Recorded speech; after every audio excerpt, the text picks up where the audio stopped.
the previous 4 episodes, we hung out with talented fusion music groups like I-Sis Trio, Gamma Rays, String Theorists, and OrkeStar Trio.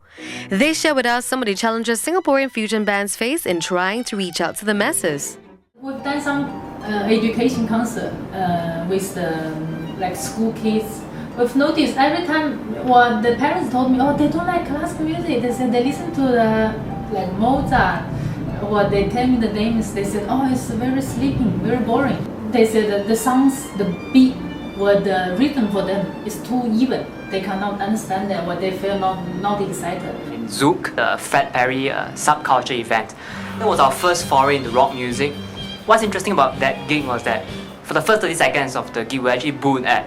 But after that, right, the more we played, the more we won over the crowd. Actually, they started singing with us and dancing, so we really enjoyed the experience. Some people, are die-hard fans of classical music, while a lot more people say, oh, that's boring, it's old stuff. I think we try to change that kind of image. We play modern classical chamber music, we might say. We can be able to play the trio classical music, but we also can be able to experience the new music like tango, jazz, or even contemporary music, or even pop music with some dance music.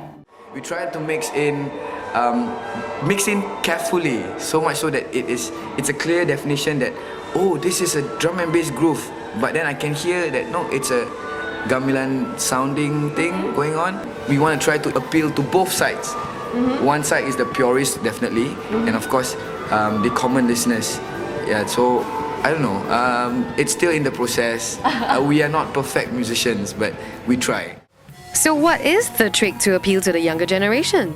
In order for us to have the younger generation to be able to accept the tradition, sometimes you have to give them something radical. I think what's different about Gamma Rays and Singapore gamelan music is that we actually are a bit more, I would say more mainstream. We are more influenced by pop music, rock music, dance music even. Maybe the younger generation, that when they think of classical music, they see boring people just playing and staring into the music stand.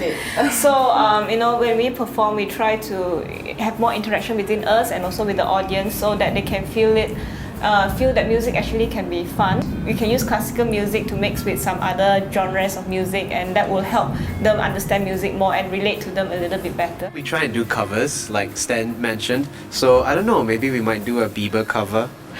Bieber cover? I hope not, though. But, just to gain, it sells, exactly. So it's just doing more covers, trying to show people that, hey, gamelan music is accessible, it's accessible in pop music and things like that. Yeah, it fits. In 5 years' time, hopefully we won't be here anymore. We're going overseas, doing other gigs, bigger gigs, but obviously still looking back to our classical roots, like what we've mentioned previously. Finding trend is important, but still, remembering our roots, that's imperative. Is it a bad thing for classical and traditional music to have pop and mainstream influences? Do these influences taint traditional musical forms?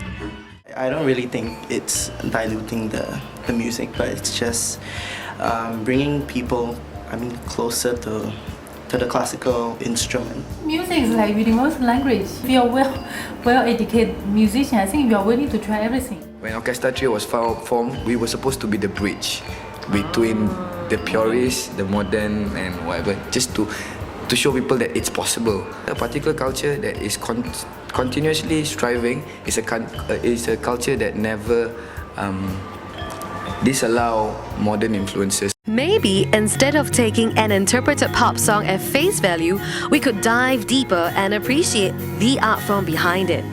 It might just help us appreciate the hard work these musicians put into their creative process. That's all for this week's episode of Lo-Fi SG TV. Stay tuned as we catch up with some of your favorite jazz musicians next week.